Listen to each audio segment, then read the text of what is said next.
विद्यार्थियों, इस tuition classes में आपका हार्दिक स्वागत है। प्यारे बच्चों, हमने कल 5 सवाल पढ़ लिए थे 13.1 के। आज हमें छठा, सातवां और 13.2 के कुछ सवाल पढ़ेंगे। सभी 9th क्लास के विद्यार्थी एक रजिस्टर ले आना। सवाल में साथ में लिख रहा हूँ, सवाल आप साथ में लिख लेना ताकि जब बुक आए तो आपके लिए आसान हो जाए। तो देखो, सवाल नंबर 6 क्या कह रहा है। एक छोटा पौधा घर संपूर्ण रूप से शीशे की पट्टियों से घर के अंदर ही बनाया गया है और शीशे की पट्टियों को टेप द्वारा चिपका कर रोका गया है। यह पौधा घर 30 सेमी लंबा, 25 सेमी चौड़ा और 25 सेमी ऊंचा है। इसमें प्रयुक्त शीशे की पट्टियों का क्षेत्रफल आपको ज्ञात करना है और सभी जो 12 किनारे हैं उनको चिपकाने के लिए टेप की कितनी आवश्यकता होगी वो आपको ज्ञात करना है। तो देखो, हल में आप क्या लिखोगे। सबसे पहले आप लिखोगे शीशे की पट्टियों की लंबाई आपको दी गई है 30 सेमी, चौड़ाई आपको दी गई है 25 सेमी और ऊंचाई भी आपको दी गई है 25 सेमी। तो इसलिए क्षेत्रफल ज्ञात करोगे पट्टियों का, तो क्या लिखोगे 2 of LB plus BH plus HL, ये क्षेत्रफल हो जाएगा। 2 ऑफ L दिया गया है 30 into 25 plus 25 into 25 plus 25 into 30, यानी कि ये सूत्र हो गया। सूत्र में हमने मान लिख दिया, अब गुणा करना है 25 75, ये 750 आ गया। ये 625 आएगा, 25 को 25 से मल्टीप्लाई करोगे तो, और 25 75, ये भी 750 आ गया। अब 750 और 750 1500 हो गए, 1500 और 600 2100 और 25, ये 2 इंटू 21 25 आ गया। 2125 को 2 से मल्टीप्लाई करोगे तो 4250 सेंटीमीटर स्क्वायर, यानी किसी की पट्टियों का क्षेत्रफल कितना आएगा 4250 सेंटीमीटर स्क्वायर आएगा। अब देखो आगे कह रहे सभी 12 किनारों पर टेप की आवश्यकता कितनी होगी। सेकंड है सभी 12 किनारों पर टेप की आवश्यकता कितनी आएगी। देखो 4 ही तो लंबाई आएगी, 4 ही चौड़ाई और 4 ही ऊंचाई, तो उसका सूत्र क्या हो जाएगा 4 of L plus B plus H, यानी 4 लंबाई, 4 चौड़ाई और 4 ही ऊंचाई। तो 4 आपके पास है, लंबाई दी गई है 30, ये 25 और ये भी 25, 25 और 25 50 हो गई, 50 और 30 80 हो गई। तो 4 इंटू 80, 8 3 24, 8 चौक 32, 320 सेंटीमीटर, यानी कुल कितने टेप की आवश्यकता होगी 320 सेंटीमीटर लंबी टेप की आवश्यकता होगी। अब देखो सवाल नंबर 7। देखो 7वां सवाल क्या है। शांति स्वीट स्टॉल अपनी मिठाइयों को पैक करने के लिए गत्ते के डिब्बे बनाने का ऑर्डर दे रहा है। बड़े डिब्बे की माप 25 सेमी, 20 सेमी और 5 सेमी और छोटे डिब्बे की माप 15 सेमी, 12 सेमी और 5 सेमी थी। सभी प्रकार की अतिव्याप्यता के कुल पृष्ठीय क्षेत्रफल के 5% के बराबर अतिरिक्त गत्ता लगेगा। यदि गत्ते की लागत 4 रुपए प्रति 1000 सेमी स्क्वायर है तो 250 डिब्बे बनाने की कितनी लागत होगी। देखो बच्चों, आपको ये कह रहा है कि ये स्वीट स्टॉल है, वो 2 प्रकार के डिब्बे बना रहा है, एक तो बड़ा डिब्बा और एक छोटा डिब्बा। दोनों डिब्बों की संख्या, यानी बड़े डिब्बे भी 250 बनाने हैं और छोटे डिब्बे भी 250 बनाने हैं, जिनकी माप ये रहेगी। अब देखो आपको करना क्या है। सबसे पहले लिखोगे आप बड़े डिब्बे, बड़े डिब्बे की लंबाई आपको दी गई है 25 सेमी, चौड़ाई दी गई आपको 20 सेमी और ऊंचाई दी गई आपको 5 सेमी। ये आपको बड़े डिब्बे की माप दी गई है। अब आप डिब्बे का क्षेत्रफल ज्ञात कर लो, इसलिए डिब्बे का क्षेत्रफल कैसे ज्ञात करोगे 2 LB BH प्लस HL। देखो 2 L दिया गया 25 into 20 plus 20 into 5 plus 5 into 25। ये आपको डिब्बों की माप दे देगी। आपने सूत्र में मान रख दिया, आप उसको मल्टीप्लाई कर लो। 2 का 2 आ गया। 25 को आप 2 से गुणा करोगे तो आ गया 50, यानी ये 500 आ गया। ये 20 पंजे 100 आ गया और ये 25 पंजो 125 आ गया। अब इनको जोड़ दो, 500 और 600, 600 725 आ गया। 2 इंटू 725 यानी कितना आ गया, ये 1450 सेंटीमीटर स्क्वायर आ गया। ये एक डिब्बे का क्षेत्रफल आपके पास आ गया। अब देखो आगे कह क्या रहा है, ये कह रहा है कि सभी प्रकार के अतिव्यापिता के कुल पृष्ठीय क्षेत्रफल के 5% के बराबर अतिरिक्त गत्ता लगता है। तो आप लिखोगे इसलिए अतिरिक्त लगे गत्ते का क्षेत्रफल कितना आएगा, 5% अतिरिक्त लग रहा है कुल क्षेत्रफल का। तो आप 1450 इंटू 5/100 यानी 1450 का 5% निकाल दो।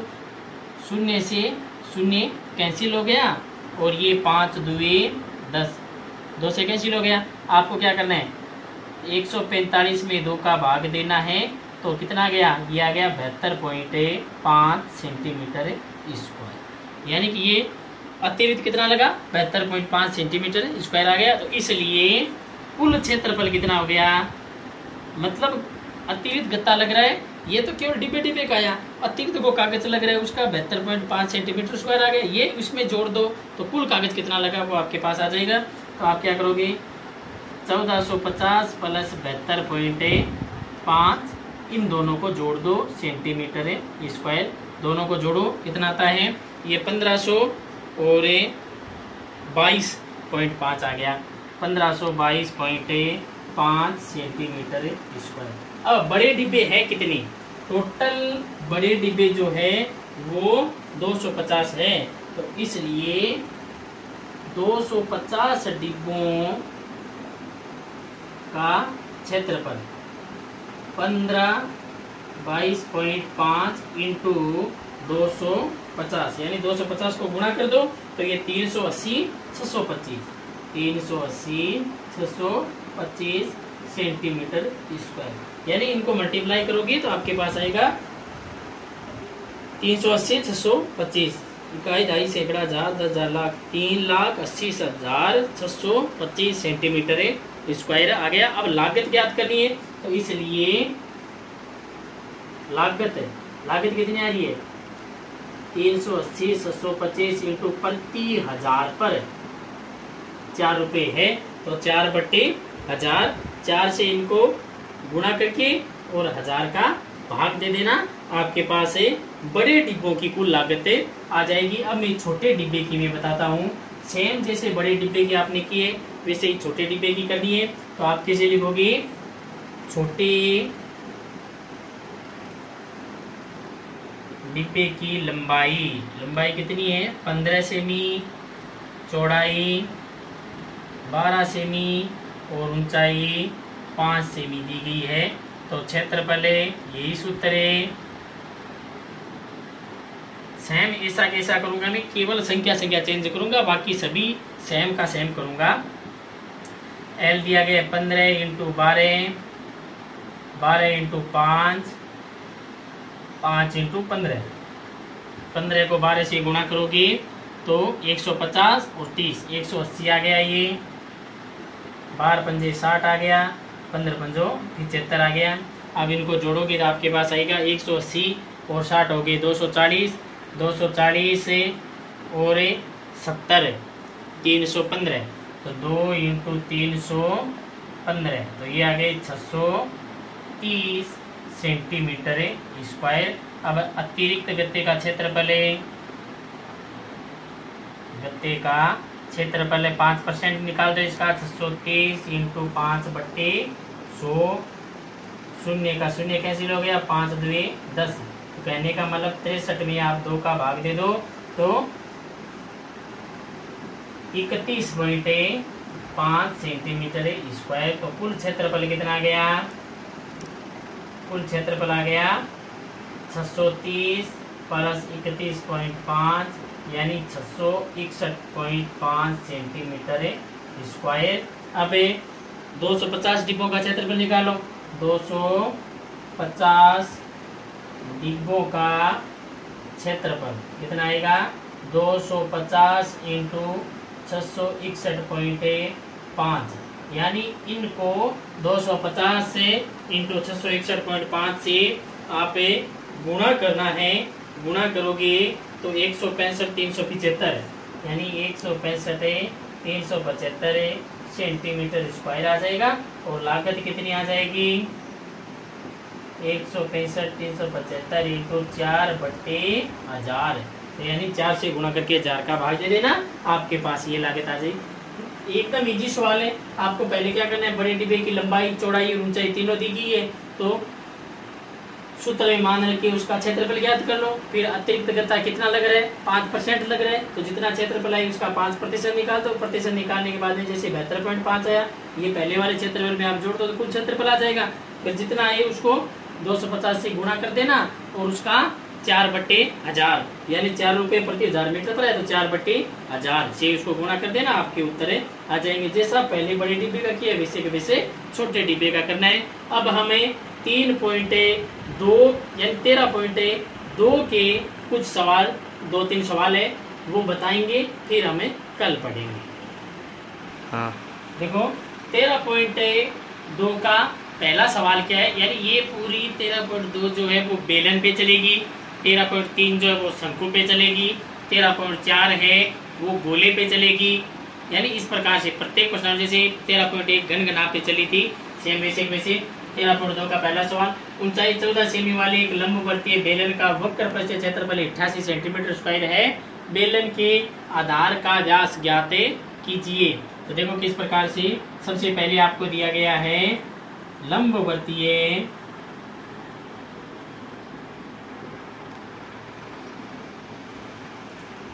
बेलन की ऊंचाई बराबर आपको दी गई है 14 सेमी और वक्र पृष्ठीय क्षेत्रफल आपको दिया गया है 88 सेंटीमीटर स्क्वायर। अब मैंने आपको सूत्र लिखाए थे, सूत्र याद करना आप अच्छी तरह से। तो वक्र पृष्ठीय क्षेत्रफल क्या लिखाया था? मैंने दिखाया था 2πRH। ये बेलन का वक्र पृष्ठीय क्षेत्रफल है बराबर 88। 2 इंटू पाई का मान 22/7। आर आपको ज्ञात करना है। H 14 दे रखा है, बराबर कितना आ गया? 88 आ गया। 7 दूवे 14 यानी 200 कैंसिल हो गया। अब आर बराबर कितना आ गया? ये 88/2 इंटू 22 इंटू 2 आ गया। 22 चौके 88 होते हैं और 2 दुए 4, फिर 2 से 2 कैंसिल हो गए। आर बराबर कितना बचा? 1 सेंटीमीटर बचा। तो यानी लंबवर्तीय बेलन की त्रिज्या कितनी आ गई? इसलिए बेलन की त्रिज्या आ गई आपके पास 1 सेमी। तो व्यास कितना आ जाएगा? व्यास त्रिज्या का 2 गुना होता है।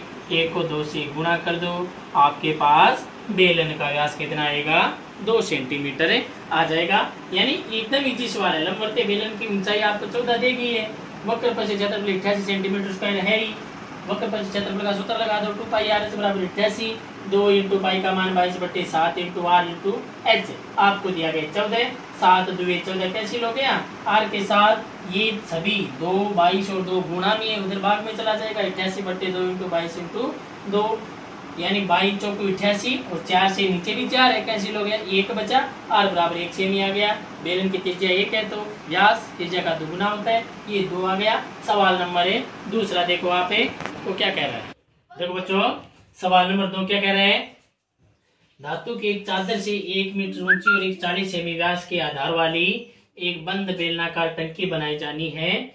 इस कार्य के लिए कितने वर्ग मीटर चादर की आवश्यकता होगी? तो देखो आपको दिया क्या रहे, सबसे पहले बेलनाकार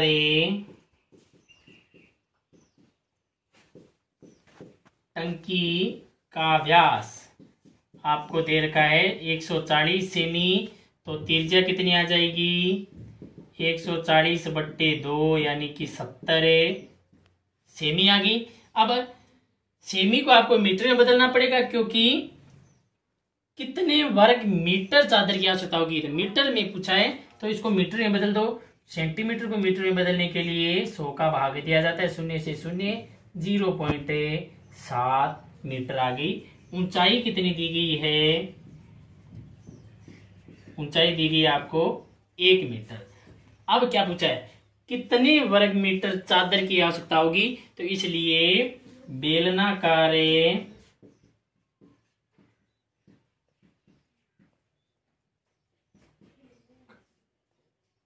चादर का संपूर्ण पृष्ठीय यानी संपूर्ण पृष्ठीय आएगा, क्योंकि पूरी चादर लानी है हमें ये नहीं पता है कि भाई इतना लगेगा, कुछ एक्स्ट्रा ही जाएगा, इसलिए बेलनाकार चादर का संपूर्ण पृष्ठीय क्षेत्रफल लगेगा। तो आप लिखोगे 2πr कोष्टक r plus h। 2 into pi का मान 22/7, r दे रखा है 7/10 से 0.7 प्लस h दिया गया है 1। 7 से 7 क्या हो गया, कैंसिल हो गया। अब आप क्या करोगे, 44/10 आ गया, इंटू ये कितना आया 1.7। 44 को 1.7 से मल्टीप्लाई कर दो, या आप ऐसा करो 4.4 को 1.7 से गुणा कर दो, गुणा करोगे 7.48 मीटर स्क्वायर आपके पास आ जाएगा। इतनी चादर की आवश्यकता भी दोबारा से देख लो। टंकी का व्यास आपको दिया गया है 140, तो त्रिज्या होगी 140/2 यानी 70 सेंटीमीटर होगी। सेंटीमीटर आपको मीटर में बदलना पड़ेगा, तो 70/100 यानी 0.7 मीटर आ गया। ऊंचाई आपको 1 मीटर दी गई, तो बेलनाकार चादर का संपूर्ण पृष्ठीय क्षेत्रफल क्या आ जाएगा, 2πr कोष्टक r plus h। 2 into pi का मान 22/7 इंटू r 7/10 से r 0.7 प्लस 1 यानी ये 44 यानी 7 कैंसिल हो गया, 10 इंटू 1.7।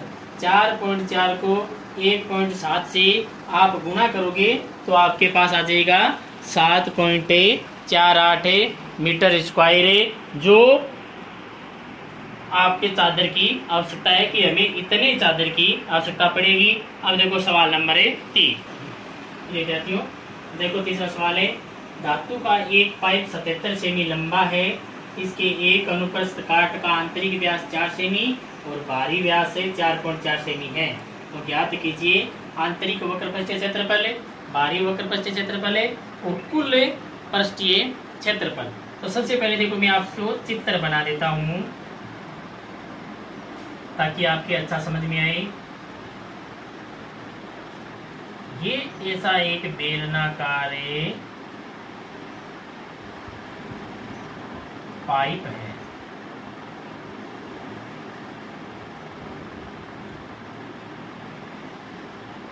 इस प्रकार से।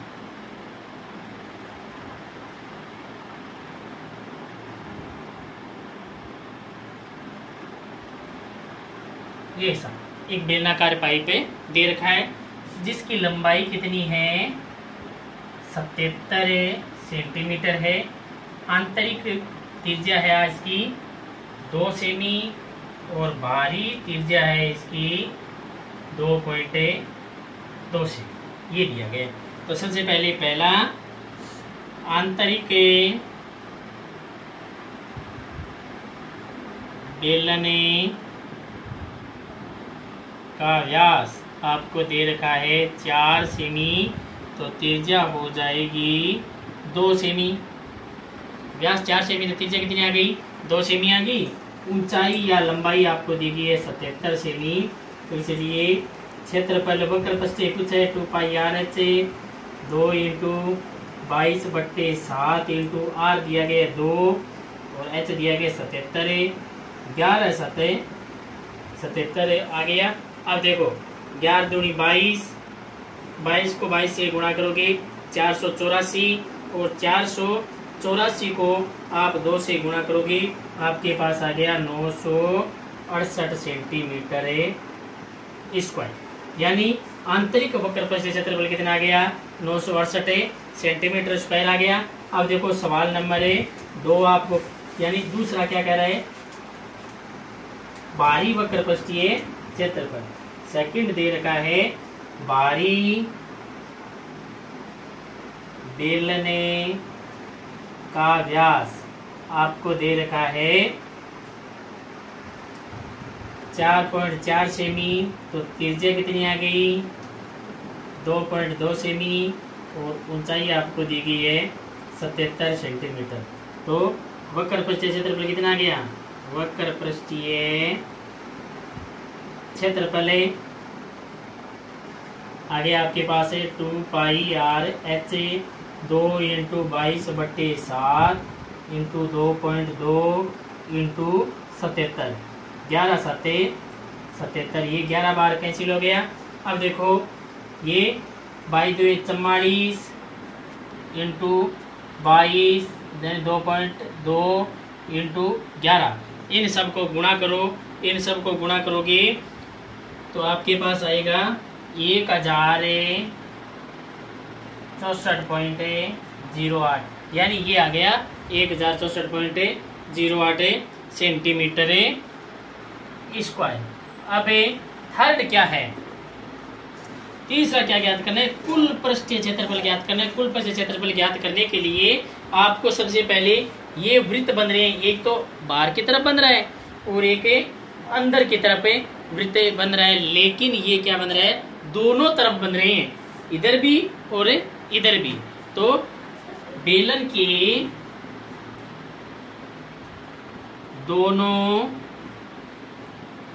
सिरों का क्षेत्रफल कैसे ज्ञात करोगे, 2 पाई r1 का स्क्वायर माइनस r2 का स्क्वायर, 2 पाई r1 का स्क्वायर माइनस r2 का स्क्वायर आ जाएगा।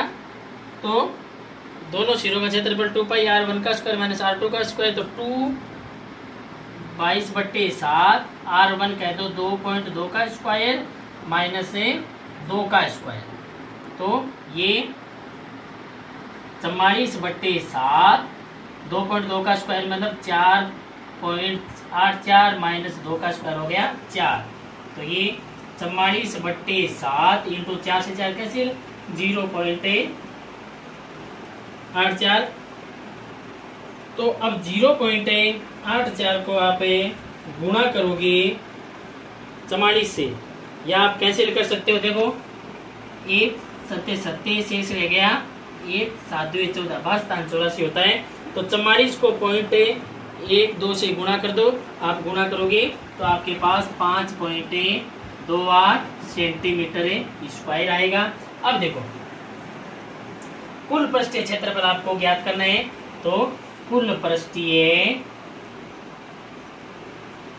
क्षेत्रफल कैसे, कुल पृष्ठीय क्षेत्रफल कितना आएगा 968, तो ये रहा 1064.8, ये रहा 1064.8, ये 8 आएगा 1064.8 है प्लस 5.28 ये रहा। अब इन सब को जोड़ दो, जोड़ते आपके उत्तर आ जाएंगे। चलो मैं जोड़ता हूँ, 1064.8 प्लस 968 5.28, तो ये कितना आ गया 8, 10 के शून्य शेष रह गया 1, 5 और 5 10 है 8, 18 का 8 शेष रह गया 1, 12 1 3 13 शेष रह गया 1, 9 1 10 से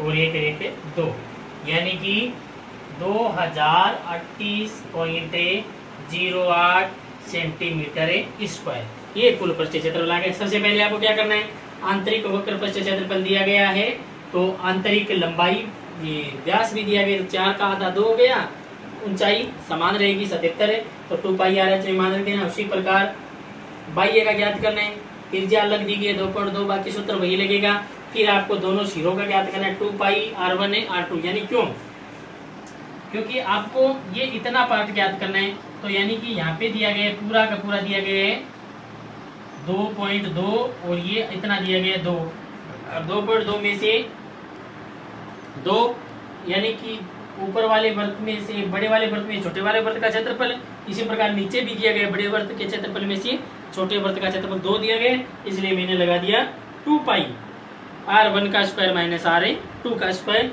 इससे आपके दोनों सिरों का क्षेत्रफल आ जाएगा और कुल पृष्ठ क्षेत्रफल यानी जितने क्षेत्रफल आए हैं उनको जोड़ दो, आपके पास कुल पृष्ठ क्षेत्रफल आ जाएगा। अब वीडियो को सबसे पहले आपका काम यही रहेगा कि लाइक करो, सब्सक्राइब करो, जिससे सबसे पहले सवाल आपके पास पहुंच सके। मैं आपको नित्य नए वीडियो पहुंचाता रहूंगा जिससे आपकी पढ़ाई बाधित न हो। कमेंट जरूर करना ताकि मेरे को पता चले कि आपके सवाल समझ में आ रहे हैं कि नहीं आ रहे हैं।